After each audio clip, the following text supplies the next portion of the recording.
Greetings, this is Catherine Grace with Catherine Grace Reports, also known as Duffy_1958 on Twitter, except Twitter shut my account down. I'm also known as Rebecca Percy's first U.S. sponsor. That's why I'm making this video um, to address the issue that is currently going on social media.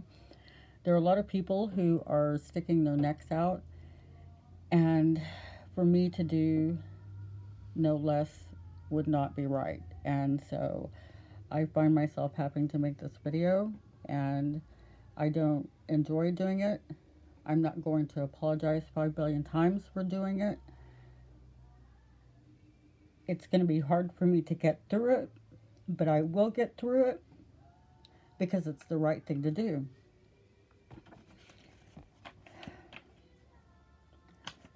So I am keeping this video short and limited, and what I am talking about specifically is the issue of the attorney and the attorney for the immigration court oral hearing on 12/12/2019.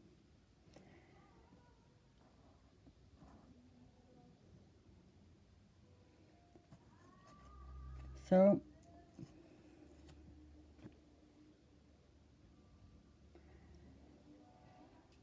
I watched Rebecca's scope on the attorney thing. She was very upset.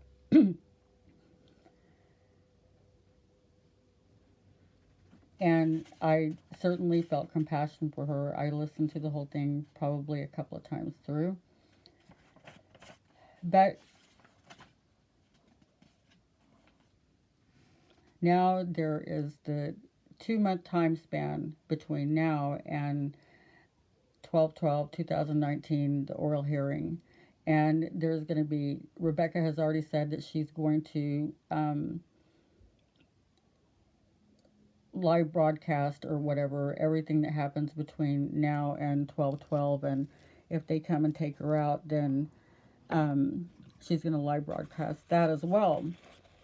And I know that that's very dramatic and everything, but it's not like Rebecca has not been through due process.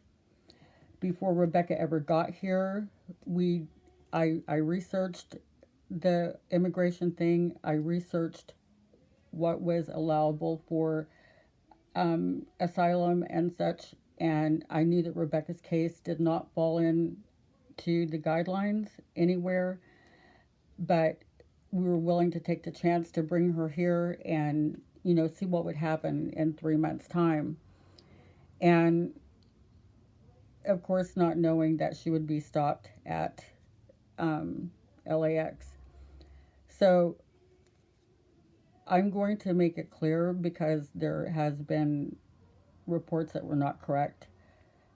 Rebecca did come here with the visa, and it's a T visa. She didn't need it, but we just tried to cover all bases and, look as squeaky clean as possible. When Rebecca got here, they questioned her as they question everybody who comes through from a different country. They seemed determined to return Rebecca. Like, they seemed like they were never going to let her come into the United States from the beginning. So that was when she asked for asylum. So that's what happened. That's how that worked. And when you ask for asylum, they take you seriously. They take you into custody. And when they take you into custody, they eventually jail you. They put you into a facility somewhere. And so that's what happened. Rebecca was at the James A. Music Facility. She has revealed that herself. And so right at this point, I have a couple of things to say. But people are going to think what they want about me making this video. But when you take into consideration thinking what you will about me for making this video, be sure that the opportunity of a finger being pointed at you for being an abuser or some sort of predator has not been pointed at you. So take that into consideration.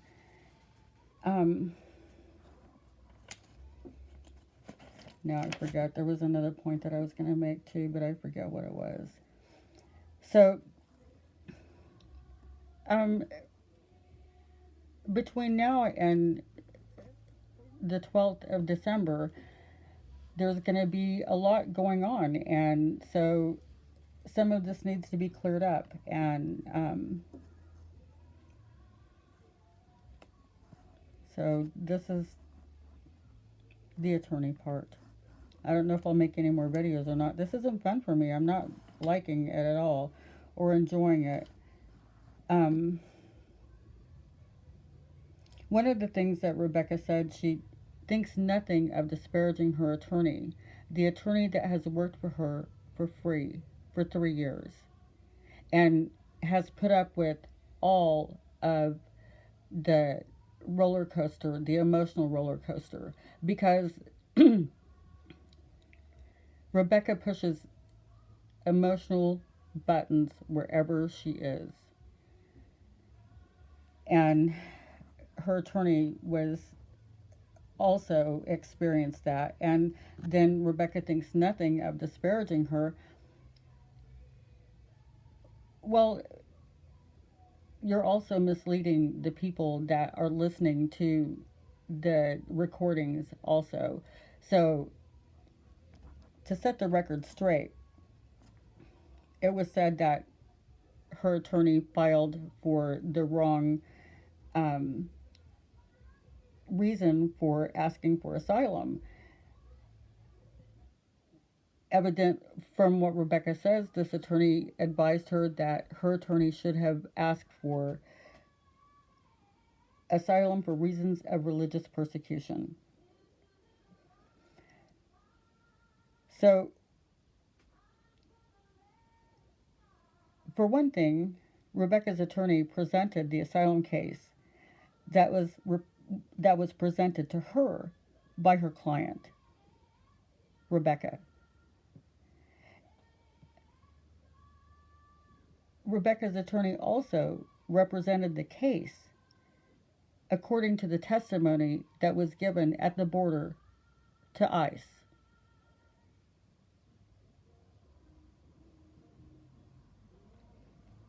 Rebecca's attorney also wrote a brief representing Rebecca when she was given zero evidence. She wrote a huge brief. It was full of all kinds of legalese, and she had zero evidence to go on. Rebecca says that this attorney suggested that she should have filed under religious persecution.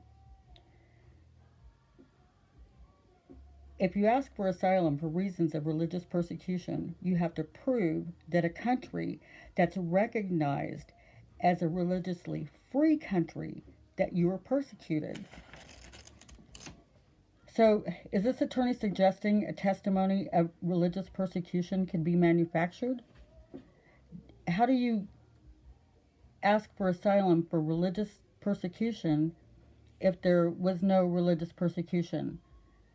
And not to mention, don't you have to be religious first?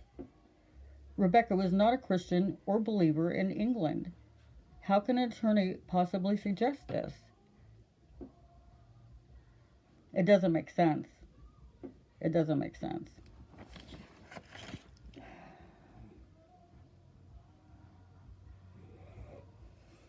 So Rebecca says that no attorney will take her case because they know that she is screwed.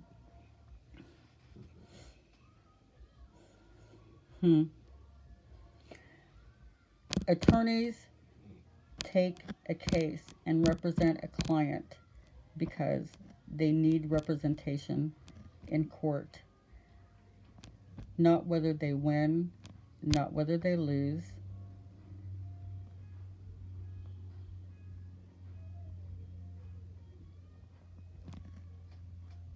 their client base is not dictated by the odds of them winning or losing in immigration. Lots of cases in immigration get lost.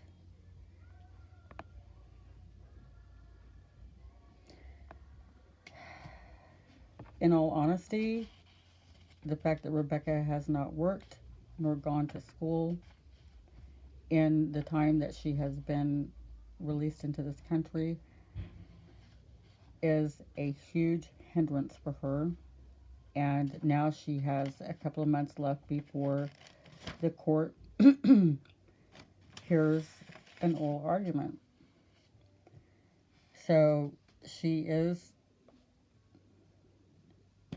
very upset. I'm sure she's very upset. And I don't want to, I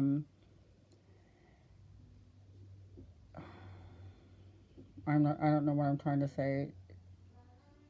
I'm sure she's devastated. I'm sure she's terrified. Um,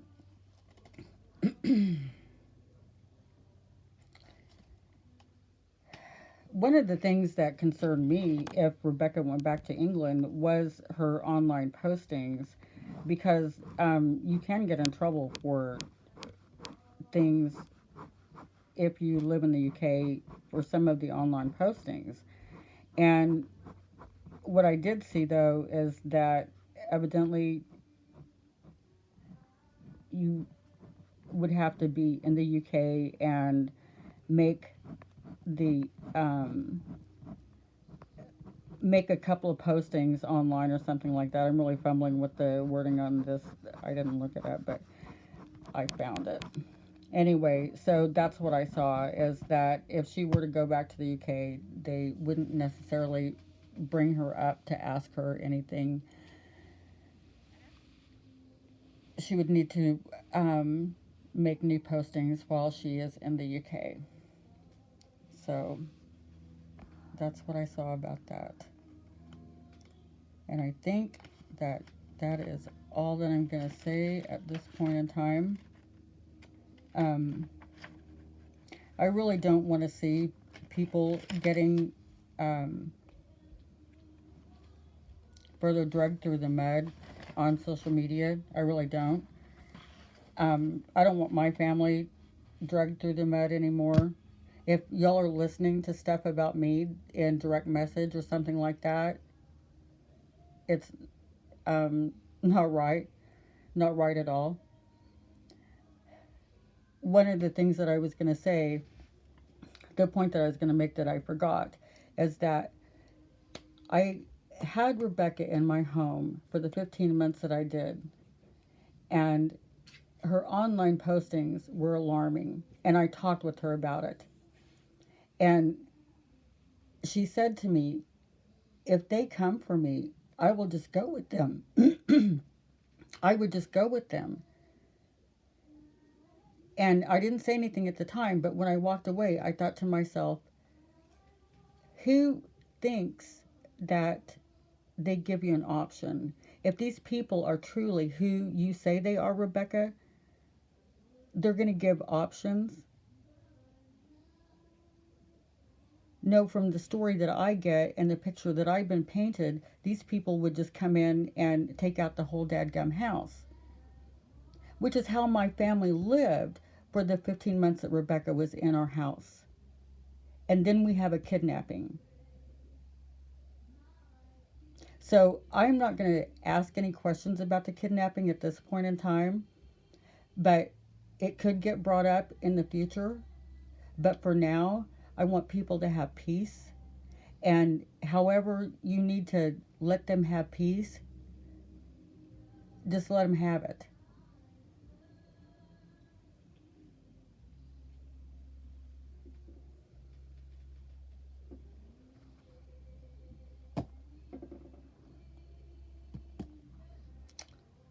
All right.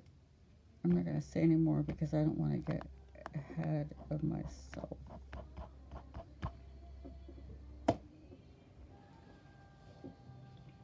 All right. That's it. That's what I was going to say.